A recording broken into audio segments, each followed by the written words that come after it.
Hello, I'm Karis Evans and welcome to Sign 7 News, bringing you the latest stories from the last week in the sign and wide format print industries. This week, Emerald House Associates win at VMDA, Sign and Digital UK wraps up 2022 exhibition, discussing expansion and recruitment with SignFab, and Midwich raises over £45,000 for charity.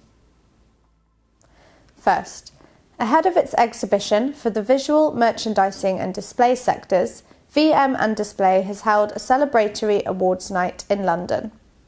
One of the winners was Corby-based display company Emerald House Associates, which won the Best Use of Point of Purchase and Point of Sale award for its Smart Tech Playhouse project with Selfridges.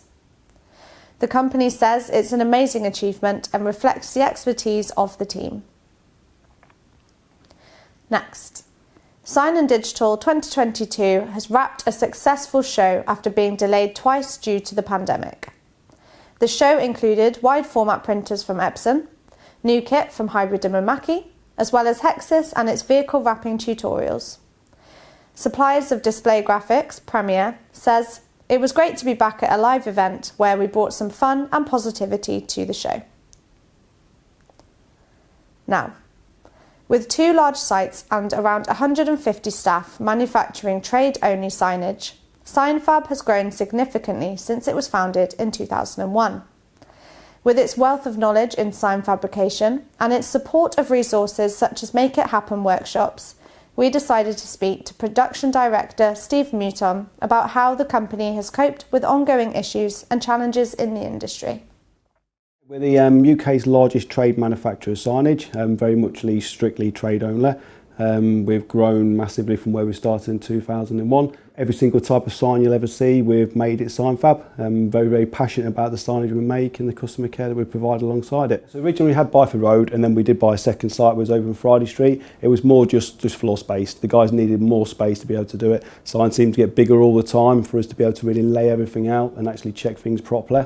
We needed that extra space to be able to do so. We realised by having Friday Street it wasn't still giving us enough space and there was no room for growth there. So we bought Scudamore Road purely for the floor space that it gives us. But it's just allowed us to have a Jotun paint system, which gives us a full 3-year warranty of all of our paints and the products we provide. And it just really has allowed us to expand. So really it's just an expansion more than anything else, and to give people the space to be able to do the jobs. And on top of that, the vans can actually load under a roof rather than outside in the rain as well. And I think the biggest problem's been the same for most businesses, is the price of the materials. So actually getting the material in from first, it's been quite challenging, but we buy everything in bulk that we buy, so it's been a bit easier for us to be able to cope and deal with it. But it has been really, really challenging on that front. But no, I think we've come out of it really quite strong. Yeah, I think recruitment's been challenging for all businesses, and none more so for us. Most of the companies, like the order picking, packing places at the moment, are paying lots of money to get these people to go in, and even skilled people who would be coming into these kind of roles are being turned just by finances elsewhere. So I'm very much a believer in that we will pay fair when people actually earn and get the rewards when it's due. But to get people in the door the last few years has been challenging, it really has. But I think we've survived it quite well. We've got some really fantastic staff that have come in over the last 2 years. With the training we've provided for them, we're just hoping to grow. We've got guys that have been here right the way from day one alongside me, and I've got all these senior people that are pushing on for the high positions, and your team leaders and stuff that are pushing your seniors. So I actually feel that we've got a really good, strong skill set all the way through, but it has been challenging the last 2 years, yeah. It's a company that very much believes in people. Education, training, trying to help people to understand, trying to progress people. We always want everyone to have a view of where they want to get to with their life. It might be a different department to work within here, it might be stepping up to different levels of supervision and management and senior levels of the company. Very much believe in people and trying to help them to be the best that they can be.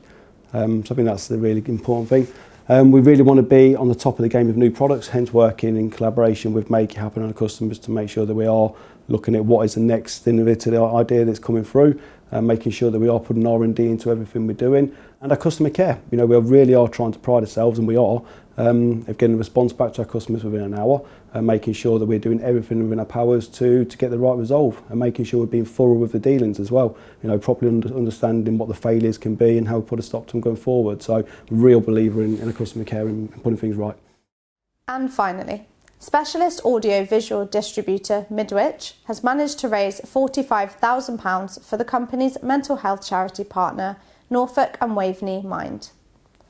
Midwich has raised funds over the past 2 years via an annual quiz, festive raffle and physical activity challenges. Staff also volunteered more than 100 hours to the mine charity shop and gifted 315 kilograms of donations. That's all for this week's Sign 7 News, but for now you can stay up to date with all the news in the industry at signlink.co.uk. View much more video content over on our Sign 7 News YouTube channel, or join in with the conversation on Twitter and LinkedIn. We'll see you next week.